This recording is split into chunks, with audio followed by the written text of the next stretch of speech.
En gros là tu vas loin là hein. Bah ouais mais comment, je peux pas bouger, genre vraiment si je bouge y a tout qui tombe à l'eau hein. Plus je regarde derrière moi et plus à quel point je vois que je suis loin du bord. On est beaucoup à avoir une télé chez nous, que ce soit pour regarder des films, jouer à des jeux vidéo ou bien même pour se transformer en limace devant les ch'tis à Mykonos avec un petit bol de popcorn. C'est la base. Pourtant, il existe une alternative bien plus viable que ces télévisions. Salut, c'est Léo la chaîne Techmaker et aujourd'hui, eh bien, on va parler de vidéoprojecteurs et de leurs avantages et inconvénients comparés aux télévisions que l'on connaît tous. Je vais aussi vous parler des technologies qui me retournent le cerveau, le genre de choses qu'on pense impossibles jusqu'à ce qu'on se rende compte que finalement ça existe bel et bien. Et pour parler de tout ça, eh bien, on va s'appuyer évidemment sur un vidéoprojecteur de haut de gamme et une télévision haut de gamme, histoire que ça soit plutôt pas mal. On va donc tout d'abord s'appuyer sur une télé OLED 65 pouces de chez Philips et à côté de ça, eh bien le Horizon Pro 4K de chez XGIMI que je remercie pour leur support sur cette vidéo. Déjà j'ai choisi cette télé comme point de comparaison, c'est parce qu'elle se trouve à peu près dans le même ordre de prix que ce projecteur. Mais en réalité, on va aussi comparer ça de manière plus large. Ça s'appliquera aussi aux modèles moins chers et en même temps aux modèles plus chers évidemment. Pour commencer, on va rapidement parler des deux principales technologies de projecteurs qu'on peut trouver sur le marché, histoire de savoir un peu de quoi on parle ici. Tout d'abord, la plus simple, le LCD. Vous vous rappelez de comment fonctionne un écran LCD? Eh bien là, en gros, c'est pareil. On a une source lumineuse, le LCD, qui laisse plus ou moins passer la lumière blanche, qui passe ensuite dans un filtre de couleur qui va découper notre pixel en 3 composants, rouge, vert et bleu. Ces projecteurs donnent une image médiocre, mais le principal avantage,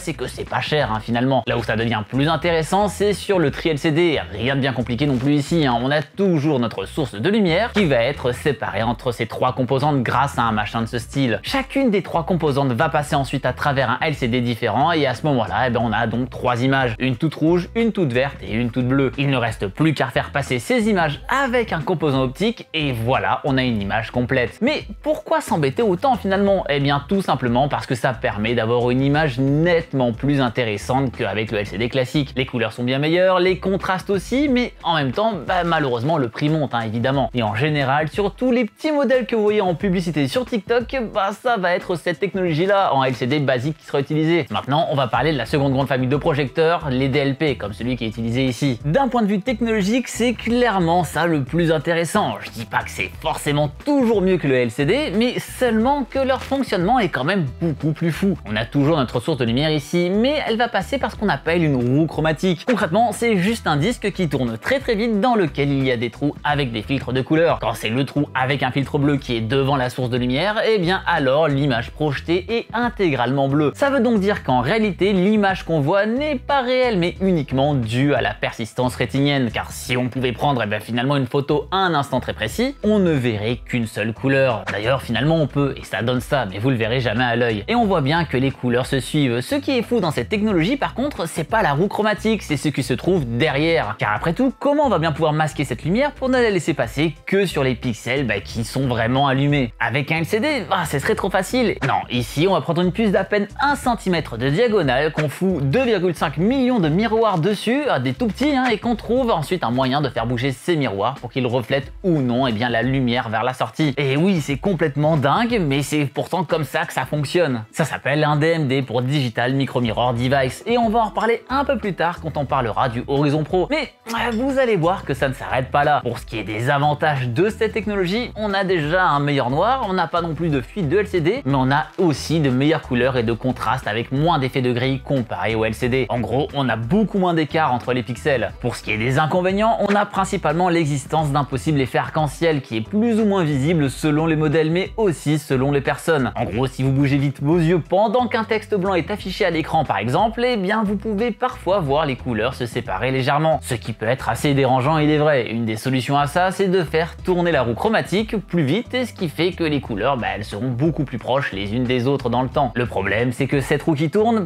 elle fait du bruit, et plus elle tourne vite, plus on l'entend, et donc évidemment plus ça fera de bruit. Seulement voilà, il existe une solution à ce problème qui va d'ailleurs en résoudre d'autres par la même occasion. Et si finalement cette roue chromatique, est-ce qu'on la virerait pas pour contrôler la source de lumière de façon à ce qu'elle n'émette qu'une couleur à la fois? C'est impossible avec les lampes traditionnelles, mais aujourd'hui, on a les LED. Grâce à elles, on va pouvoir supprimer la roue chromatique qui est juste allumer et éteindre les différentes couleurs, et ça de manière très rapide. Et là l'avantage c'est que même en allant plus vite, eh bien on ne fait absolument aucun bruit. Et en parlant de bruit, l'autre avantage des LED c'est que ça chauffe nettement moins que les lampes classiques. Et donc ça fera beaucoup moins de bruit vu que c'est ça qui fait du bruit là-dedans. Genre les petits projecteurs que vous avez, des fois on dirait des vraies souffleuses, c'est littéralement à cause de ça. On peut aussi se permettre de monter en puissance afin d'obtenir de meilleures luminosités. Maintenant, qu'est-ce que ça vaut face à une télévision? Eh bien pour tout vous dire, je pense pas qu'un projecteur puisse systématiquement remplacer une télévision. Si les deux existent, c'est parce qu'il y a des forces et des faiblesses à chacun. Mais pour autant, avec les technologies actuelles, je pense que c'est quand même intéressant de se poser la question pour chacun d'entre vous. Pourquoi ne pas sauter le pas après tout?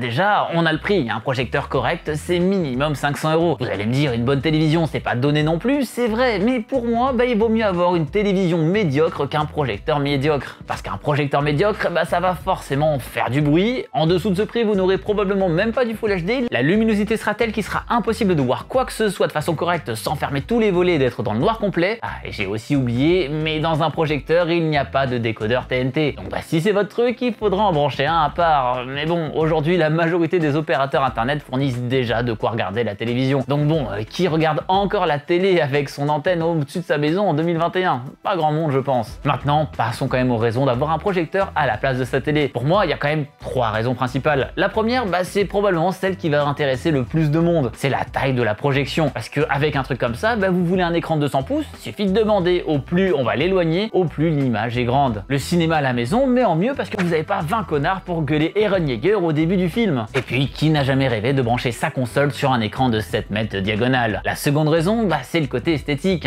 Quand vous en servez pas, vous pouvez facilement enrouler la toile avec un système motorisé qui se déroule et enroule tout seul lorsque vous allumez et éteignez le projecteur. Voire même qui rentre dans le plafond pour ne laisser aucun indice. Ou encore plus simple, projeter sur un mur blanc, le mieux étant quand même d'utiliser une peinture spéciale qui est optimisée pour. Et donc pour récupérer un max de luminosité. Car c'est vrai qu'avec une grande télé, quand on s'en sert pas, ça reste juste un gros rectangle noir qui traîne en plein milieu du salon. D'ailleurs, certains constructeurs s'en rendent bien compte que c'est pas forcément très beau, avec des modèles qui s'enroulent dans leur socle. Mais bon, voilà le prix. Et ensuite, d'autres solutions existent, comme justement les vidéoprojecteurs. Enfin, c'est quand même un petit peu plus portable qu'une télévision. Imaginez bien que ce projecteur, je peux plus facilement l'amener en vacances ou chez des potes, voire même l'utiliser juste dans une autre pièce chez moi. Et donc avoir mon giga écran de 7 mètres de diagonale n'importe où, plutôt qu'une télé de 65 pouces. Où là, ça va être très compliqué pour le déplacer, ou alors il faudra de très grandes poches, histoire de pouvoir le faire tenir. Mais maintenant que je vous ai donné tous les avantages et les faiblesses d'avoir un projecteur de manière générale, passons au test de ce fameux Xgimi Horizon Pro. On va donc procéder en 3 étapes. Dans un premier temps, je vais installer ce projecteur dans cette chambre dans laquelle il y a déjà un autre projecteur au plafond qui est aussi technologie DLP, ce qui va permettre de les comparer rapidement et de voir ce que ça donne avec différentes luminosités ambiantes. Ensuite, on va se faire un petit setup au calme dans une piscine afin de se faire un petit Netflix and chill, comme ça, ça peut être plus tranquille que dans un canapé. Et enfin, on va mettre le projecteur à rude épreuve sur un bateau pour jouer directement à Smash Bros. Et croyez-moi, vous voulez pas rater ça. L'image que vous voyez à gauche en ce moment même, c'est celle du projecteur qui est accroché au plafond à un BenQ W2000 qui valait 700 € il y a environ 3 ans. À droite, c'est le Horizon Pro. Le but ici n'est pas de le comparer directement au Horizon Pro, parce que déjà, c'est pas la même gamme de prix, mais aussi ils sont pas sortis en même temps, mais plutôt d'imager mes propos. Les deux projecteurs sont basés sur la technologie DLP, mais le BenQ utilise une roue chromatique alors que le Xgimi utilise des LED RGB. D'un point de vue luminosité, le Horizon est clairement au-dessus. Pourtant, le bruit qu'il fait, il est clairement inférieur au BenQ. Concernant l'image, sur le BenQ, on est sur du Full HD et sur le Horizon, on est sur de la 4K artificielle. Pour faire simple, on peut encore une fois distinguer ça en 3 résolutions décidément. Tout d'abord, on a les résolutions supportées. Concrètement, ça veut absolument rien dire. Les gens du marketing se servent parfois de ces résolutions pour tromper les utilisateurs. Par exemple, on va vous mettre en gros que la télé ou le projecteur supporte la 4K sur des projecteurs à 20 balles sur Wish. Mais ça va juste dire qu'on peut lui donner une source 4K, il va l'accepter pour la réduire à sa résolution supportée qui sera forcément inférieure. Et en général bien inférieure, car fournir de la 4K à un truc qui sortira du 240p, ça change rien, ça sera juste dégueu. Autrement dit, aucun bénéfice d'un point de vue visuel. Ensuite, on a la résolution native, qui est la résolution de la puce DMD pour un projecteur DLP ou celle des LCD pour un projecteur LCD. Enfin, on a un entre-deux, c'est ce qu'on trouve sur ce projecteur-là. Parce que concrètement, une puce DMD 4K, ça coûte vraiment un rein. Typiquement, pour trouver des trucs intéressants, il faudrait déjà aller sur le double, voire le triple du prix de ce projecteur, qui coûte encore une fois dans les 1600-1700 €. Donc pour obtenir une image 4K sans vraie puce 4K, les ingénieurs ont redoublé d'ingéniosité pour trouver des solutions. Et l'une d'entre elles s'appelle le pixel shifting ou obulation. Le nom est bizarre. C'est une de ces autres technologies tout droit sorties du futur. Pour faire simple, on va projeter une image Full HD, puis on va utiliser un système pour dévier d'un demi-pixel vers la droite la projection pour ainsi envoyer une autre image. Ensuite, on fait pareil vers le bas, à gauche et à droite, et voilà le travail. Le résultat est franchement bluffant, et même s'il n'arrive pas totalement à égaler une vraie projection 4K, à vue de nez, je dirais qu'entre du Full HD et de la 4K, on est plus aux 3/4 du chemin d'un point de vue visuel. Mais bon, maintenant qu'on a vu vraiment comment fonctionne un projecteur et comment fonctionnent les projecteurs récents, on va faire un petit plouf parce qu'on se retrouve en extérieur et voir ce que ça donne dans une piscine, et voir finalement dans des conditions un petit peu moins optimales. On se retrouve du coup dehors, sur un mur beige, au bord d'une piscine, parce que je sais que vous en avez tous une, et comme vous le voyez, même si le mur est pas en blanc et pas du tout optimisé pour ça, ça donne une image qui est quand même super propre. Le soleil est pas complètement couché, il va être totalement couché dans une dizaine de minutes, mais même un petit peu avant, on avait quand même une image qui était vraiment visible, et on n'a pas besoin de plisser les yeux pour pouvoir voir quelque chose. Histoire de faire le tour du propriétaire, le temps que ça m'éblouit la gueule parce que je suis quand même juste devant, on est sur un contraste de 10 000 pour 1 là-dessus, une luminosité de 2200 lumens et une durée de vie de la lampe de 25 000 heures, contrairement aux 2000 heures d'une lampe classique. Encore une fois, merci au LED. Avec ça, il est possible de voir 2 films de 2 heures par jour pendant un peu plus de 17 ans. Et bon, ça devrait être pas trop mal quand même avant de le voir mourir. Pour ce qui est du son, vu que c'est de la LED, on est sur du 30 décibels, et puis tout le reste dont j'ai parlé plus tôt, technologie DLP, ce genre de choses qui font que c'est plutôt pas mal quand même pour le prix. Et derrière, c'est aussi compatible HDR10 et HDR HLG. Bon, évidemment, sur YouTube, on le verra pas forcément. Pour ce qui est de l'input lag pour des vrais gamers avec un arrobase à la place du A, on est sur du 35 millisecondes là-dessus. Donc c'est déjà pas trop mal, clairement, même si effectivement il y a toujours moyen d'avoir mieux, mais bon, vu que vous êtes un joueur console, ça vous suffira largement. Et concrètement, la classique, c'est connecté, donc on a tout ce qui est Google Assistant, Android, ce genre de choses, ce qui permet du coup d'avoir du YouTube très facilement. On n'est pas là à devoir mettre une Chromecast ou autre. On va donc tester ça avec ce magnifique bateau qu'on a bricolé comme jamais. On a donc un bateau gonflable sur lequel on a attaché à l'arrache une toile de projection avec des cordes, histoire que ça tienne un peu. Et sur lequel on a posé au fond le projecteur de chez Xgimi, une Nintendo Switch avec son dock et une grosse batterie permettant de tout alimenter. Et vous allez voir qu'en fait, un bateau gonflable, ça prend un peu l'eau quand même. Ah et oui, j'ai aucune idée de qui est ce chien qui passe dans le champ, donc si quelqu'un veut bien venir le récupérer, ce serait cool. Donc effectivement, c'est plus simple de mettre un projecteur et une toile de projection sur un bateau qu'une télé directement. Il y aura un peu plus de poids à l'avant, même si effectivement on n'est pas sur quelque chose de complètement optimal. Mais l'avantage avec ça, c'est que certes, je suis pas très bon à Smash Bros, mais je peux facilement être le meilleur joueur de Smash Bros en plein milieu du lac d'Orient. Donc du coup, ce qu'on va faire, c'est mettre le bateau à l'eau, pas très loin non plus, parce qu'il commence à faire sombre. Et c'est vrai que normalement, on n'a pas trop le droit d'être là de nuit, mais le but c'est de montrer que finalement on peut se déplacer avec un projecteur un peu partout, ce qui est plutôt rigolo. Pour le setup utilisé ici, ce qu'on a, c'est évidemment le projecteur, une Nintendo Switch avec son dock histoire de pouvoir retransmettre l'image sur le projecteur, et une batterie qui va nous permettre d'alimenter tout ça, que ce soit du coup la Switch et le projecteur. Et normalement avec ça, on va pouvoir jouer quand même quelques temps. Donc cette batterie, elle sort du 220 volts, et avec si cette dernière était complètement chargée, on pourrait tenir 5 heures. Là actuellement, elle nous indique qu'on pourrait tenir à peu près 4 heures, et en vrai, on sera déjà parti bien avant, je pense, ou alors on sera arrêté bien avant. Pour ce qui est du projecteur, du coup il va faire le focus lui-même, ce qui fait qu'on va pas avoir des moments où on est en train de galérer comme un malade, histoire de voir si c'est à peu près net ou pas du tout. Et l'autre avantage, c'est qu'étant donné qu'il est un peu posé à la zeub, comme vous l'avez vu sur un manteau, c'est que derrière, ce que ça va faire, ça va permettre de savoir comment il est posé et de se placer pile comme il faut par rapport à l'endroit où il est. Et donc de pas avoir une image qui est un petit peu en diagonale ou autre, parce que derrière, hop, ça va faire tout ce qu'il faut au niveau de comment il doit être dimensionné et nous donner une image qui est plutôt propre à la fin. Qu'est-ce qu'on est en train de faire? C'est n'importe quoi. Tu lui dis au revoir? Oh la vache. Y'a pas des gens qui veulent jouer à Smash là? Ah là là, entre les moustiques, tout ça. Ok. J'ai le pied à peu près sec. Voilà. Attends. Voilà. C'est bon. Oh non. C'est bon. Tiens, on va mettre ça là. Voilà. À chaque fois, mec. Et genre là, j'ai failli. Il y a de l'eau là qui était vraiment pas loin. J'essaie de. C'est bon? C'est stable ou pas? Ouais, à peu près. Sans le cramer sous mes pieds. Bon partons pour un petit Smash, écoutez. Alors malheureusement, j'aurai pas trop d'adversaires, je pense, à côté de moi. Donc on va jouer. Écoutez, quand même en 3 stocks, parce que les objets, c'est pour les nulos, c'est Brunol qui me l'a dit. En vrai, c'est tellement... c'est tellement improbable. Maintenant, la prochaine fois qu'on vous demande d'aller dehors, faites un truc comme ça et c'est incroyable. Il m'a piqué mon 3ème trampoline. Ok, c'est l'ordinateur de niveau 15 ou comment ça se passe? C'est pas le setup le plus adapté, le plus optique que j'ai eu. Déjà parce que je joue au Joy-Con.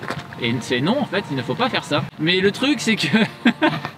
c'est que surtout, à chaque mouvement de fesses que je fais, j'ai l'impression qu'il y a 6 litres d'eau qui sont en train de passer. Et étant donné qu'il y a une giga batterie à côté de mon pied gauche, voilà, j'ai pas envie de faire une peu de François, je vais pas vous mentir. Alors on va pas pouvoir jouer toute la soirée malheureusement. mais écoutez, ça rend quand même pas trop mal, hein, j'ai envie de dire. Alors évidemment, je vous conseillerais pas de faire ça chez vous, hein, bien sûr, d'avoir une batterie comme ça à vos pieds, le projecteur et tout, même si le projecteur arrive en vrai à avoir un focus nickel et le fait que l'image soit pas distordue aussi, c'est giga propre dans les conditions les plus désastreuses possibles. Alors effectivement, hein, plus la soirée passe et plus les images sont propres et sont du coup avec des couleurs très vives. Le truc c'est que même si ce projecteur il est vendu pour être utilisé en plein jour, plein jour ça veut pas dire plein soleil, et donc effectivement plus le soleil se barre et plus c'est propre. Même si tout à l'heure, alors que le soleil était encore là et qu'il commençait à peine à se coucher, on voyait vraiment tout quoi, clairement. Donc j'aimerais ne pas mourir quand on réglait le débloquer, ce serait quand même bien, hein.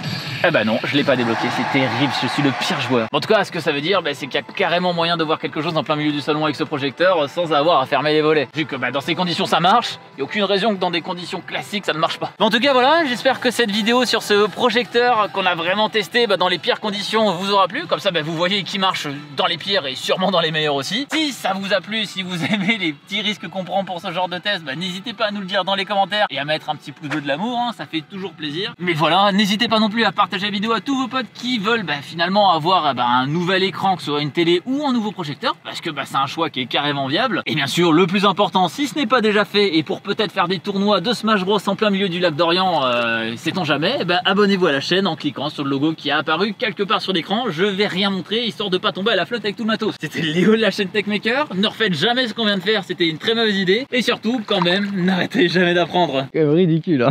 Moi, ça me fait délirer, hein. Par contre, là, tu vas loin, là, hein. Ouais, mais comment, je peux pas bouger, genre vraiment, si je bouge, il y a tout qui tombe à là-haut, hein. Plus je regarde derrière moi et plus à quel point je vois que je suis loin du bord. Putain, je fais voile avec le bordel. Oh non, je suis en train de partir, je sais pas où. Et j'ai pas non plus envie de perdre ma game, donc du coup...